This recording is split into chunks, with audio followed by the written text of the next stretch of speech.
Hello students, कैसे हैं आप सब लोग। उम्मीद करती हूँ सब अच्छे होंगे और स्वस्थ होंगे। मैं Meena Rana ICT virtual class में आपका स्वागत करती हूँ। स्टूडेंट्स, हम पढ़ रहे हैं क्लास 6 की हिंदी में हम व्याकरण पढ़ेंगे और उसमें भी हम आज विशेषण पढ़ने वाले हैं। इससे पहले लेक्चर में आपने वर्ण विचार, शब्द विचार, संज्ञा और सर्वनाम आप पढ़ चुके हैं। साथ में हमने कुछ और टॉपिक भी यहाँ आपको सर्वनाम जो आपके व्याकरण है उसमें हमने डिस्कस किया था। और आज की क्लास में हम संज्ञा और सर्वनाम के बाद पढ़ेंगे विशेषण। विशेषण संज्ञा और सर्वनाम की विशेषता बताने वाले शब्दों को कहा जाता है, इसलिए जो आपका नेक्स्ट टॉपिक है वो आपका विशेषण है। तो चलिए चलते हैं स्मार्ट बोर्ड पर।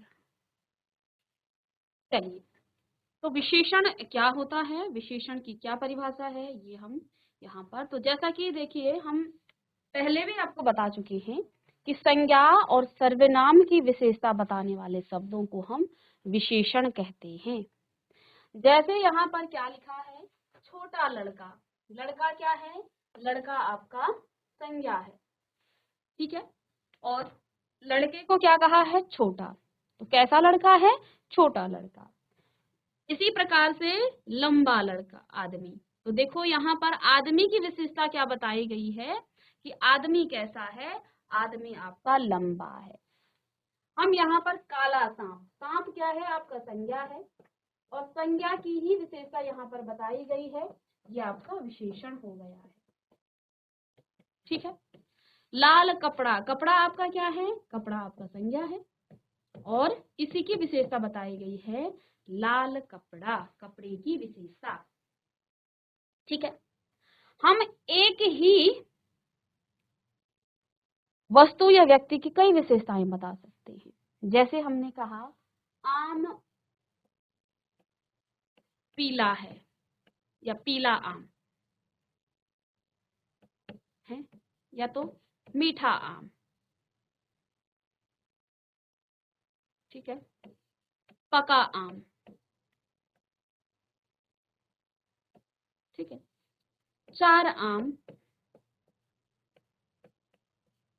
अब देखिए आम तो आपका क्या है, इसको वाक्य में आप परिवर्तित कर सकते हैं, ठीक है। तो आम पीला है या पीला आम, मीठा आम, पका आम, चार आम, ठीक है। तो इस प्रकार से एक आम की हमने कई विशेषताएं बता दी हैं। अब विशेषण ये नहीं है कि आप लंबा छोटा कह दें, ठीक है। तो यही विशेषता, यानी कि एक ही वस्तु, एक ही संज्ञा या सर्वनाम के अनेक आप विशेषताएं बता सकते हैं, ठीक है। किसी व्यक्ति को आप लंबा, छोटा, काला, मोटा, पतला, ठीक है, कई प्रकार की आप उसकी विशेषताएं बता सकते हैं। इसका मतलब ये हुआ कि विशेषण के भी अनेक भेद हैं, अलग अलग प्रकार के भेद हैं। तो आप हेडिंग डालिएगा विशेषण और इसकी एक छोटी सी परिभाषा लिखिए, संज्ञा या सर्वनाम शब्दों की विशेषता बताने वाले शब्दों को विशेषण कहते हैं। लिखिएगा,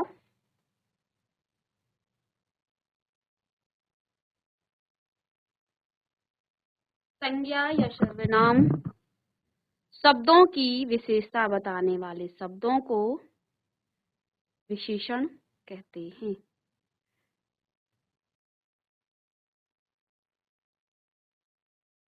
जैसे छोटा लड़का, देखिए सभी उदाहरण लिखिएगा, लंबा आदमी, काला सांप, लाल कपड़ा आदि,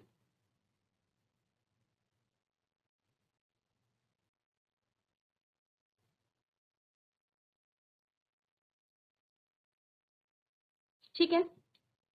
अब विशेषण में बच्चों यहाँ पर देखिए, ये क्या है, ये एक पर्वत है, ठीक है। हिमालय ऊंचा पर्वत है, हिमालय ऊंचा पर्वत है। तो कौन सा, हिमालय की विशेषता या पर्वत की विशेषता यहाँ पर बताई गई है। कैसा है हिमालय, हिमालय ऊंचा पर्वत है। तो ऊंचा यहाँ पर विशेषता बताई गई है, किसकी, हिमालय की, ठीक है।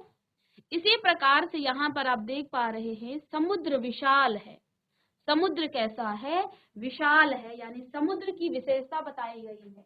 और देखिए इस तरह से यहाँ पर एक समुद्र का पिक्चर भी आपके सामने प्रस्तुत है। तो समुद्र कैसा है, विशाल है, तो इसकी विशेषता क्या बताई गई है, समुद्र विशाल है। ठीक है, चलिए नेक्स्ट देखिए, यहाँ एक बुक लिखी है, किताब है, यह किताब अच्छी है। यह किताब अच्छी है, इस किताब की विशेषता बताई गई है कि यह किताब कैसी है, अच्छी है, यह किताब अच्छी है। ठीक है, नेक्स्ट देखिएगा, तो यहाँ हमने कुछ चीजें पढ़ी हैं, ऊपर आपने कुछ उदाहरण लिखे हैं। उदाहरण में ऊंचा, विशाल तथा अच्छी आदि शब्द हिमालय, समुद्र एवं किताब की विशेषता बताते हैं। अतः जो शब्द संज्ञा या सर्वनाम की विशेषता बताते हैं उसे विशेषण कहा जाता है, उसे विशेषण कहा जाता है। तो ये आपने ऊपर भी लिखा था, तो इसी को हम आगे जो है और कुछ उदाहरण इसके पढ़ेंगे विशेषण के। तो विशेषण के कुछ अन्य उदाहरण भी यहाँ पर दिए गए हैं, इनको आप लिखें। जैसे राहुल ने लाल कमीज पहनी है, राहुल ने कैसी कमीज पहनी है, लाल कमीज पहनी है। तो यहाँ पर कौन सा विशेषण है, इसका रंग बता दिया है। ठीक है, घोड़ा तेज दौड़ता है, काम कर, यहाँ पर घोड़ा तेज दौड़ता है।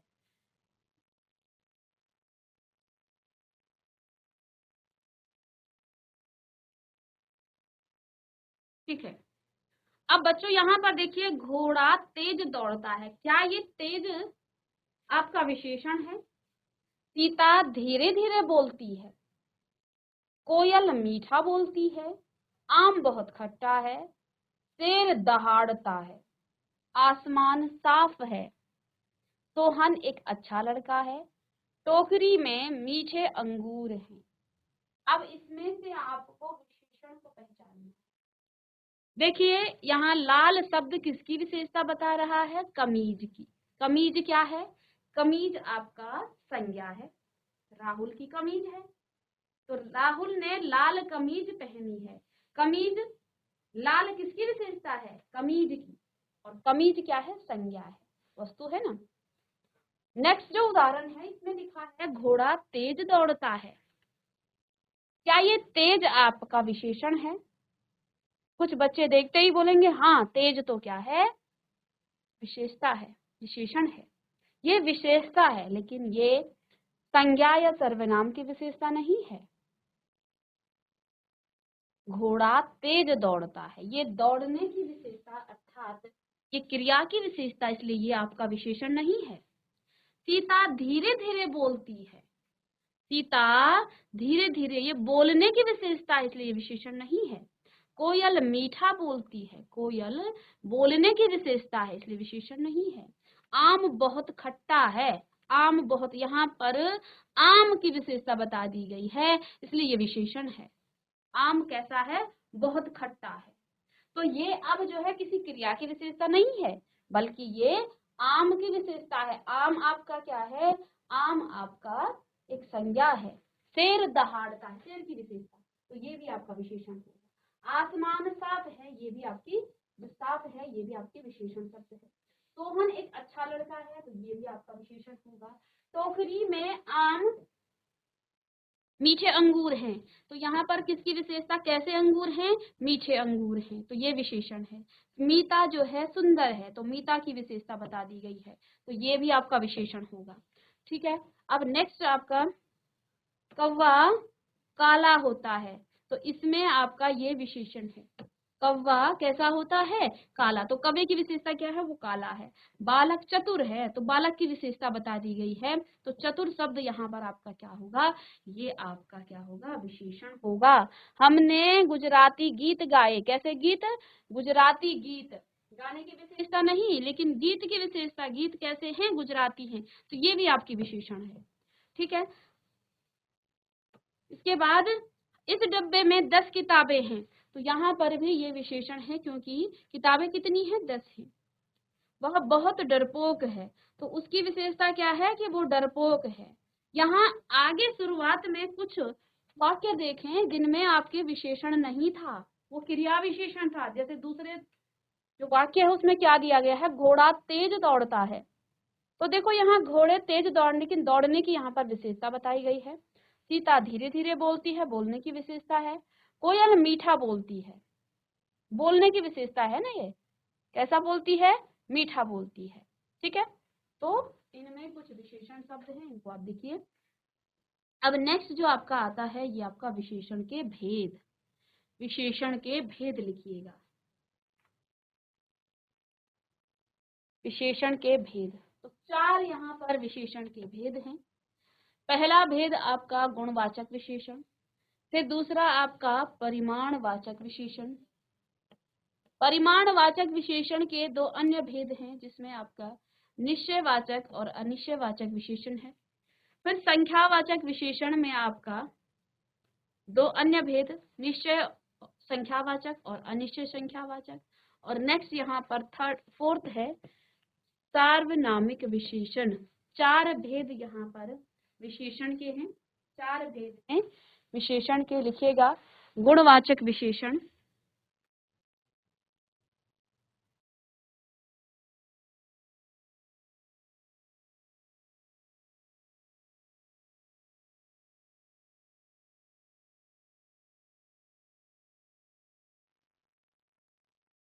तो स्टूडेंट्स विशेषण के 4 भेद। अब देखिए, आप परिमाणवाचक पहले लिखें बाद में लिखें, इससे कोई फर्क नहीं, हमें 4 भेद पता है। गुणवाचक, परिमाणवाचक, संख्यावाचक, सार्वनामिक विशेषण। यहाँ पर परिमाणवाचक और संख्यावाचक के 2 अन्य भेद हैं, तो इसी से हम शुरू करते हैं, परिमाणवाचक से। तो चलिए स्टूडेंट्स, यहाँ पर हमने विशेषण की परिभाषा और साथ में कुछ विशेषण के उदाहरण आपको बताए, जिसमें आपकी किताब अच्छी है। ये भी आपका अच्छी शब्द यहाँ किताब की विशेषता बताई जा रही है। इसके बाद उपरोक्त उदाहरण से आपको ऊंचा, विशाल तथा अच्छी आदि शब्द हिमालय, समुद्र एवं किताब की विशेषता बताते हैं। अतः जो शब्द संज्ञा या सर्वनाम की विशेषता बताते हैं उसे आप क्या कहते हैं, विशेषण कहते हैं। ठीक है, उसे आप क्या कहेंगे, विशेषण कहेंगे। चलिए, अब विशेषण के प्रकार में हमने 4 प्रकार आपको बता दिए हैं, जिसमें आपका परिमाणवाचक, आपका संख्यावाचक, उसके बाद आपका सार्वनामिक,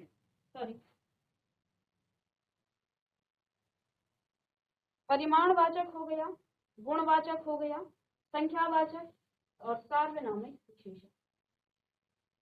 तो गुणवाचक विशेषण क्या होता है, पहला इसका भेद।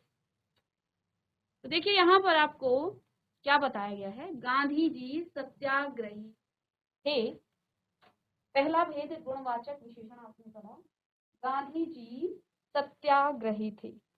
लिखिएगा इसे।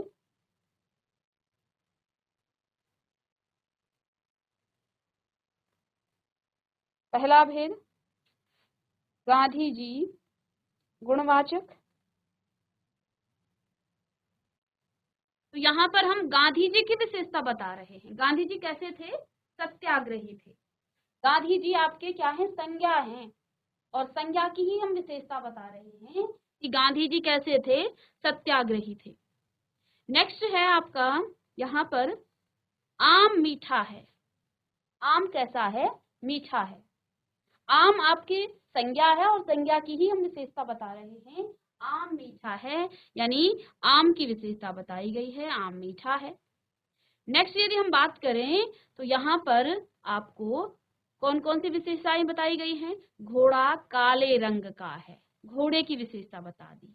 और साथ में गंगा पवित्र है। घोड़ा क्या है, काले रंग का है, और गंगा पवित्र है, नदी है। ठीक है, तो आप देखिए यहाँ पर गंगा के बारे में, लोग सभी गंगा में नहाने जाते हैं। हम गंगा के बारे में क्या हमारी जो है एक धारणाएं है, गंगा आपकी पवित्र नदी है। यहाँ आपको इस घोड़े की क्या विशेषता दिख रही है, इस घोड़े के रंग को आप बता सकते हैं कि ये घोड़ा आपका कैसा है, काला है।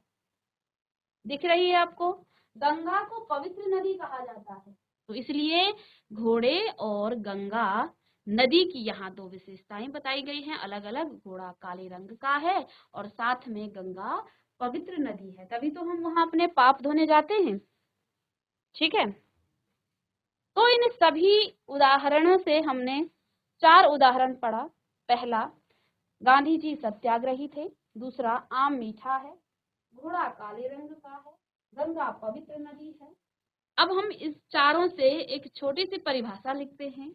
उपरोक्त वाक्य में जो रेखांकित शब्द थे, जिसके नीचे जो है रेखा हमने एक दी गई थी, ठीक है, संज्ञा शब्दों के गुण, हमने गांधी जी के गुणों के बारे में बताया कि गांधी जी सत्याग्रही थे। फिर हमने आम के रंग के बारे में बताया, इसमें अंग की मात्रा दें कि ये कैसा है।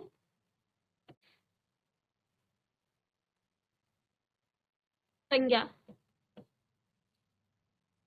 शब्दों के गुण, रंग, स्वाद आदि का बोध कराते हैं। ठीक है, तो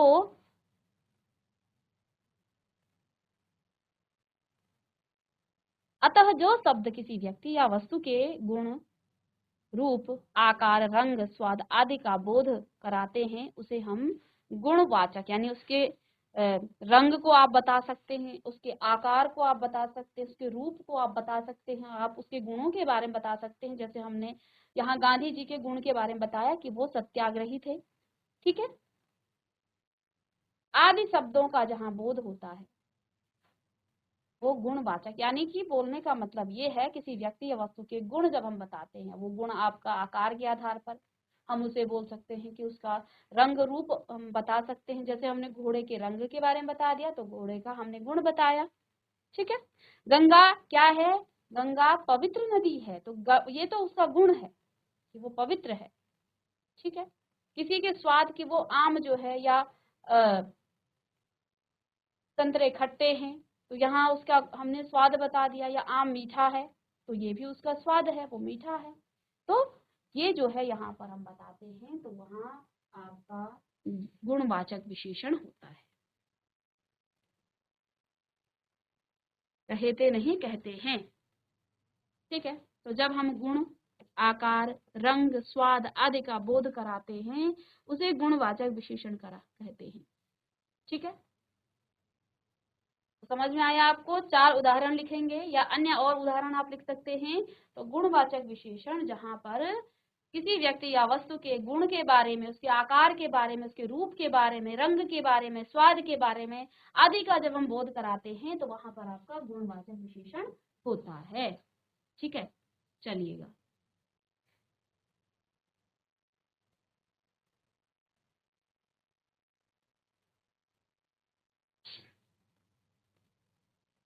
अब स्टूडेंट्स यहाँ पर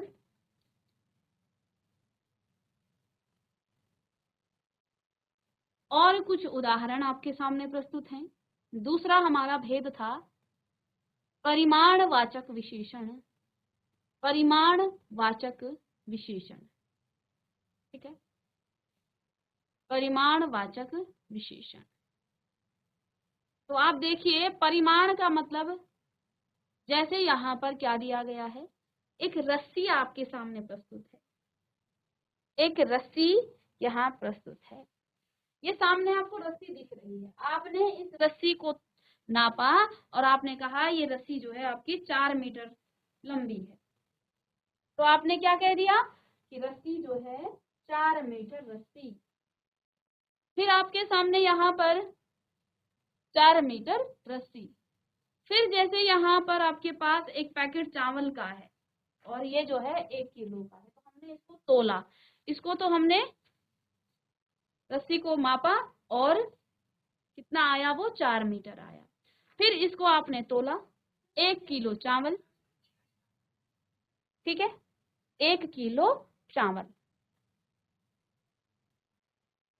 फिर नेक्स्ट आपका परिमाण में आ जाता है, 2 चीजें आपने पढ़ी। नेक्स्ट आप यहाँ पर तेल एक बाउल में यहाँ पर दिया गया है, कटोरी में, और इस तेल का जो है कोई माप नहीं है, तो हम क्या कहेंगे? कटोरे में डाल दिया तो क्या कहेंगे, थोड़ा तेल ले आओ। तो अब देखो कई बार आप भी कहते हैं कि एक कटोरे में थोड़ा सा तेल ले आओ। तो इस थोड़े का तो कोई माप और तोल ही नहीं है। माप तोल है, इसको हम तोल सकते हैं, लेकिन अभी हमने थोड़ा कहा है, तो आप भी अपने गैस से ले आएंगे, कोई थोड़ा बहुत ही छोटा कम ले आएगा और कोई उस कटोरे को भर के ले आएगा, तो वो थोड़ा है यहाँ पर, वो अनिश्चित है। ठीक है। अब जैसे यहाँ पर पानी कितना है, बहुत पानी, उस नदी में या उस जो है सागर में जो है बहुत पानी था। ठीक है, तो बहुत कितना है, थोड़ा तेल हो गया, तो ये भी थोड़ा है। लेकिन क्योंकि हमने क्या कहा था, परिमाणवाचक आपका निश्चित भी होता है और अनिश्चित भी होता है। तो जब हमने कहा कि 4 मीटर रस्सी, तो ये तो निश्चित हो गया। हमने कहा 1 किलो चावल, तो ये तो निश्चित हो गया। अब इनको आप माप भी सकते हैं, तोल भी सकते हैं। अब इसको देखिए, पानी, बहुत पानी, बहुत सारा पानी, और यहाँ पर थोड़ा सा तेल, तेल, थोड़े से तेल की, तो इनको आप माप और तोल सकते हैं। तो ऊपर दिए गए जो उदाहरण थे, उनके आधार पर जो रेखांकित शब्द हैं, रेखांकित शब्द नाप तोल या परिमाण का बोध कराते हैं। अतः जो शब्द किसी वस्तु की माप तोल अथवा मात्रा का बोध कराते हैं, उसे परिमाणवाचक विशेषण कहा जाता है। चलिए, इस उदाहरण को आप, इस परिभाषा को लिखें कि उपयुक्त जो वाक्य हैं, इन वाक्यों में जो रेखांकित शब्द हैं वो नाप तोल या परिमाण का बोध कराते हैं। अतः जो शब्द किसी वस्तु की नाप तोल अथवा मात्रा का बोध कराते हैं, उसे हम परिमाणवाचक विशेषण कहते हैं। उसे आप कहेंगे परिमाणवाचक विशेषण। ठीक है। अब इसके भी दो भेद हैं। इसके दो भेद कौन कौन से हैं वो आप यहाँ पर देखेंगे। तो दो भेद इसके, सबसे पहले आपका निश्चित परिमाणवाचक विशेषण। निश्चित परिमाणवाचक, तो देखिए इसमें 4 मीटर आपकी रस्सी हो गई और साथ में 1 लीटर दूध हो गया, तो ये तो आपका निश्चित है, निश्चित परिमाणवाचक विशेषण। आप इसे नाप सकते हैं, इस रस्सी को, और साथ में इस दूध को आपने तोला है, तो ये निश्चित है कि ये 4 मीटर रस्सी ही है और साथ में ये आपका 1 लीटर दूध ही है। इसको आपने निश्चित तरीके से जो है नापा है, तोला है। ठीक है। अब इसके बाद नेक्स्ट आपका नापतोल के बाद, निश्चित परिमाणवाचक के बाद आपका, जैसे यहाँ पर 5 किलो चीनी हो गया, ये भी आपका निश्चित। 1 बाल्टी पानी, 5 किलो चीनी, 1 बाल्टी पानी। ठीक है। तो उपरोक्त उदाहरण में 4 मीटर, 1 लीटर, 5 किलो आदि शब्द कपड़ा, दूध आदि संज्ञाओं का निश्चित परिमाण या मात्रा बताते हैं। अतः जो विशेषण शब्द किसी संज्ञा या सर्वनाम के निश्चित परिमाण या नाप तोल का बोध कराते हैं, उसे निश्चित परिमाणवाचक विशेषण कहा जाता है।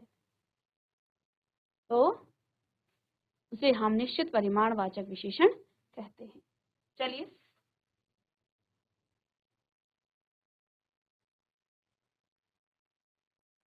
इसके बाद दूसरा भेद है इसका अनिश्चित परिमाणवाचक। तो अनिश्चित परिमाणवाचक में आपका, जैसे कुछ सब्जी, थोड़ा दूध और बहुत पानी। अब आपने यहाँ पर इसको कुछ लिखा है, ये कुछ शब्द आपको अनिश्चित कर, थोड़ा, ये थोड़ा शब्द क्या बता रहा है, ये अनिश्चय को बता रहा है, ये निश्चित नहीं है। बहुत शब्द भी जो है यहाँ पर अनिश्चित को ही बता रहा है।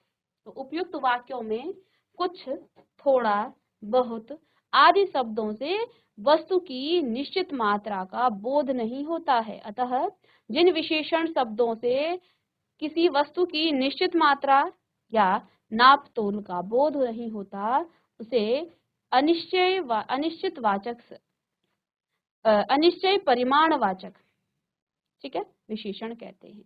उसे हम अनिश्चित परिमाणवाचक विशेषण कहते हैं। ठीक है। तो यहाँ आपने आज की क्लास में गुणवाचक विशेषण पढ़ा, साथ में आपने परिमाणवाचक और परिमाणवाचक का उदाहरण। साथ में परिमाणवाचक के दो अन्य भेद, निश्चित परिमाणवाचक और अनिश्चित परिमाणवाचक, साथ में उनके उदाहरण हमने पिक्चर के साथ यहाँ पर आपके सामने रखा है। चलिए, तो स्टूडेंट्स हम पढ़ रहे थे विशेषण, और हमने विशेषण की परिभाषा, कुछ उदाहरण, और साथ में हमने विशेषण के कुछ अन्य भेद पढ़े हैं, जिसमें आपका पहला भेद था गुणवाचक, जिसमें हम किसी व्यक्ति या वस्तु के आकार, गुण, रंग, रूप आदि का जो है यहाँ पर वर्णन करते हैं, के बारे में बताते हैं, तो वो आपके गुणवाचक विशेषण कहलाते हैं। साथ में हमने परिमाणवाचक और उसके दो भेद, निश्चित और अनिश्चित परिमाणवाचक विशेषण के बारे में पढ़ा है। तो मिलते हैं नेक्स्ट लेक्चर में, तब तक के लिए थैंक यू।